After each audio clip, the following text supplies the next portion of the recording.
IYS TV की तरफ से आज मैं आप लोगों की मुलाकात कीर्ति कुमार जी से करा रहा हूँ, जो कहीं न कहीं राष्ट्रीय स्वयंसेवक संघ से जुड़े हुए हैं। जैसा कि दर्शकों आप जानते हो कि एक अभियान जो हमने चला रखा है मुस्कुराता भारत, और इस अभियान के तहत हम बहुत सारे सामाजिक लोगों के, वो डॉक्टर्स के क्षेत्र में हों या कॉमर्शियल क्षेत्र में हों या शिक्षाविद हों या समाज के और चिंतक हों, उनसे हम विचार ले रहे हैं मुस्कुराते भारत पर लगातार। उसी सिलसिले में मेरी मुलाकात आज आगरा में कीर्ति कुमार जी से हुई, जो कहीं न कहीं राष्ट्रीय स्वयंसेवक संघ से जुड़े हुए हैं। सर, आपने मुझे समय दिया, IYS टीवी को और क्रिएटर सॉल्यूशन को सबसे पहले तहे दिल से धन्यवाद। सबसे पहले जब मैं मुस्कुराता भारत बोलता हूँ, तो पहले शब्द आपके ज़हन में क्या आते हैं? मुस्कुराते भारत शब्द को ध्यान में रखते हुए कुछ आजादी के समय की बातें ध्यान में आ जाती हैं कि जब अपना देश स्वतंत्र हुआ, उस समय उससे पहले की रात में जो दुर्घटना हुई, उससे जो बाहर निकलता है, उसका जो अनायास हम कल्पना कर सकते हैं कि जो बचकर आए होंगे उस विभीषिका से, तो वो किस प्रकार से रोए होंगे, किस प्रकार से मुस्कुराए होंगे। तो स्वाभाविक उनकी जो मुस्कुराहट है वो स्वाभाविक एक अलग प्रकार की मुस्कुराहट होती है, क्योंकि ऐसी विभीषिका से अपने आप को बाहर निकालना, और साथ में ही यदि ध्यान करना है तो चूंकि राष्ट्रीय स्वयंसेवक संघ की बात हो रही है, तो राष्ट्रीय स्वयंसेवक संघ की उस समय की भूमिका उसको भी याद करके वो मुस्कुराए होंगे कि यदि राष्ट्रीय स्वयंसेवक संघ नहीं होता तो आज वो क्या इस दुनिया में होते, या जिस स्थिति में है वो स्थिति में होते। तो स्वाभाविक ये मुस्कुराते भारत के नाम पर संघ के प्रारंभिक समय से ही इस थीम को रख के संघ कार्य भी कर रहा है कि जहां सर्वत्र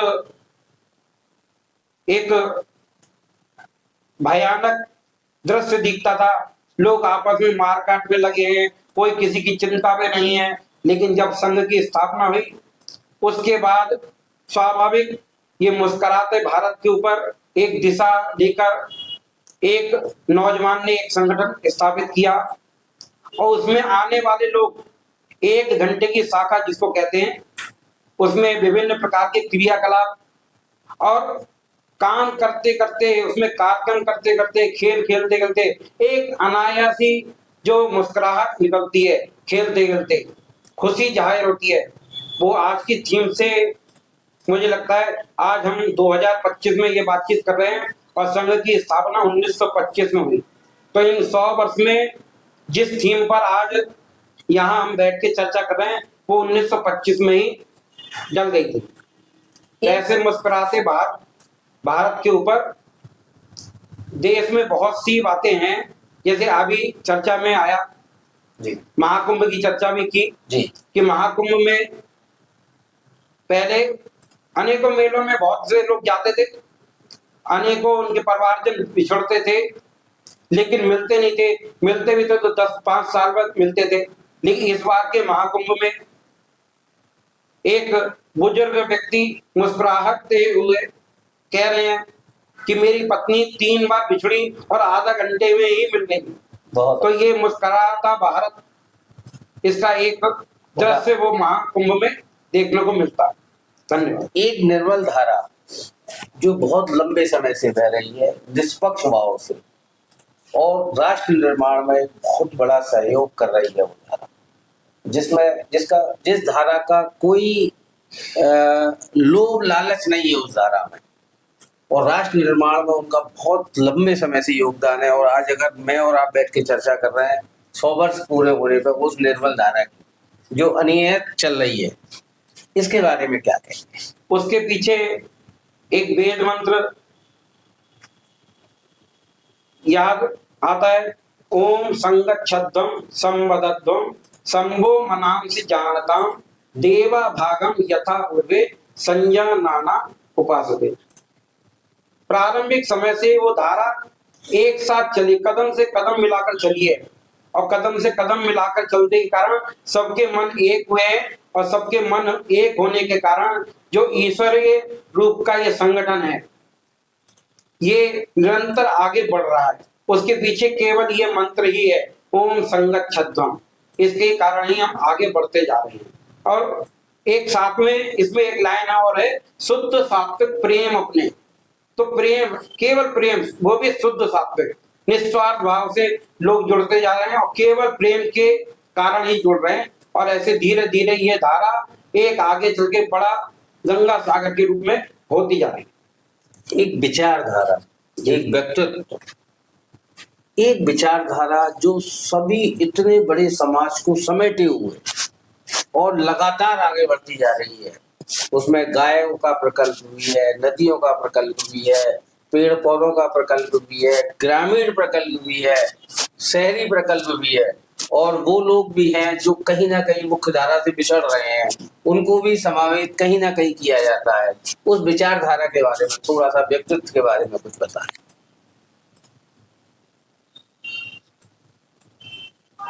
इसके निमित्त बार बार एक ही चीज ध्यान में आती है, वो केंद्र में है शाखा। बहुत अच्छे। इस शाखा जो 1 घंटे की शाखा है, इसमें ये सब बातें ध्यान में आती है कि खेल खेल में हम भूल जाते हैं कि हम किस परिवार के हैं, हम किस जाति के हैं। हम सब कुछ भुलाकर केवल एक ही बात ध्यान रखते हैं, हम कौन हैं, हम हिंदू हैं, अर्थात भारत माता की संतान के नाते हम सब आपस में भाई भाई हैं। आज महाकुंभ की चर्चा हो रही है, उसमें धर्म संसद भी हो रही है, उसमें साधु संतों का जिक्र हो रहा है। तो यही जब पहली धर्म संसद हुई थी, उसमें एक साधु संतों ने एक श्लोक बोला था कि हिंदवा सोदरा सर्वे न हिंदू पतितो भवेत, मम दीक्षा हिंदू रक्षा, मम मंत्र समाप्त। अर्थात हम सब कौन है, हम सब भाई हैं, आपस में भाई है, कोई भी ऊंच नीच नहीं है। और मेरा मंत्र क्या है, मेरा मंत्र है हिंदुओं की रक्षा करना। तो इस आधार पर हम आगे बढ़ रहे हैं, और उसी का परिणाम आज देश में दिख भी रहा है कि जहां पहले लोग हिंदू कहने में कतराते थे, आज गर्व से कहते हैं कि हम हिंदू हैं। तो ये सब एक दिन में नहीं हुआ, ये 100 वर्ष की तपस्या का परिणाम है कि आज देश में परिवर्तन हो रहा है, दिख रहा है। साथ में एक परिवर्तन और दिखता है कि जो लोग भारत माता की जय सुनना और बोलना दूर, सुनना भी पसंद नहीं करते थे, आज गर्व से वो भी भारत माता की जय बोल रहे हैं। ये सब एक व्यक्ति के कारण ही है जिसने ऐसा अभिनव संगठन बनाया, और उस संगठन में निस्वार्थ भाव से लोगों को जोड़ते हुए आगे धीरे धीरे धीरे ये संगठन एक बड़ा विशाल वृक्ष बना। और उसका एक पीछे उदाहरण यही है कि मुस्कुराते भारत के नाम पर हम सबको जोड़ते जा रहे हैं, और जोड़ते हुए एक बड़ी मालिका हमने आज बनाई है। उसमें मुख्य रूप से 2-3 कारण और हैं वर्तमान में, जिसमें एक है कि हम अपने परिवार की जब चर्चा करते हैं तो कुटुंब प्रबोधन ऐसे करके एक गतिविधि, इसको भी हमने लिया है कि हम सब मिलकर एक परिवार है, यदि एक दूसरे की चिंता करेंगे तो काम होता रहेगा। तो कुटुंब प्रबोधन ऐसे सामाजिक समरसता, हम सब मिलकर चलें, सब कोई भी ऊंच नीच नहीं है, ये दूर रहेगा तो स्वाभाविक है हमारा देश आगे बढ़ेगा। ऐसी पर्यावरण की चर्चा करेंगे कि यदि पर्यावरण ठीक नहीं रहेगा तो फिर हम ठीक नहीं रहेंगे। जो आजकल या कोरोना के समय में ऑक्सीजन की मात्रा कम हो गई थी, और उसी समय देखने में आया कि हमने पर्यावरण की तरफ थोड़ी सी दृष्टि ठीक की तो ये ऑक्सीजन स्वतः हमको मिलनी प्रारंभ हो गई। तो पर्यावरण है, ऐसे ही स्व यानी अपने देश को हम अपना माने। और अंत में हम सबका दायित्व है कि हम जो देश में रह रहे हैं इसके नाते हमारे कुछ कर्तव्य हैं, उन कर्तव्यों का भी यदि हम पालन करते हैं, अतः इन 5 परिवर्तन के माध्यम से हम अपने इस देश को और आगे बढ़ा सकते हैं। इतना बात और इसमें जोड़ना ठीक है। बहुत अच्छा। हमारी क्रिएटर सॉल्यूशन की ओर आई हुई है, इसके डायरेक्टर आज मेरे साथ हैं ऋषि कौर।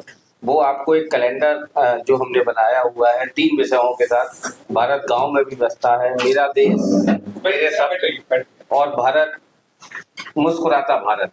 इस कैलेंडर पर हमारी टीम से आप क्या कहना चाहेंगे? सर्वप्रथम इसके लिए आपकी टीम को बहुत बहुत साधुवाद, और इसमें जो विभिन्न प्रकार की थीम लगाई गई हैं ये वर्तमान के साथ में पहले के भारत को भी दर्शाती है कि हमारा ये देश आज कैसा है और पहले कैसा था। हमारा देश पहले गौरवशाली कहा भी गया और वैभवशाली भी था। लोग दुनिया के लोग आज भी आकर्षित हो रहे हैं और पहले भी आकर्षित हो रहे थे।